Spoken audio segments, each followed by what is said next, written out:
मंडळींनो, आज लिलावात ना जरा वेगळेच मासे घेऊन इलव. बघून तुमका समजले असतीलच. होय, बरोबर, बोंबील घेऊन इलव, जे मुंबईत भरपूर प्रमाणात मिळतात. बोंबील भाजूक झाले, मग साराक काय म्हणान थोडे बांगडे आणि पेडवे घेऊन इलेलं.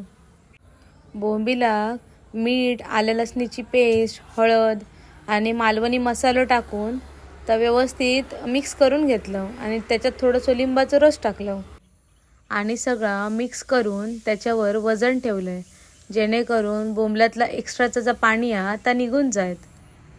तवसर साराचा वाटप करून घेतलंय. साराचा वाटप जसं झाला तसे मासे आणि बोंबील फ्राय करून घेतलंय.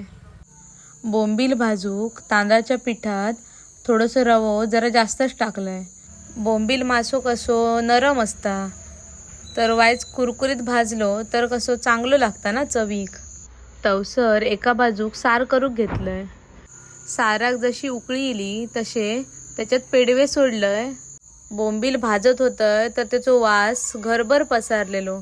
सगळ्यांच्या पोटात कावळे आरडाक लागले. तसा जेवणाचं ताट तयार केलं आणि जेवक बसलं. तुम्ही पण येवा जेवक. धन्यवाद.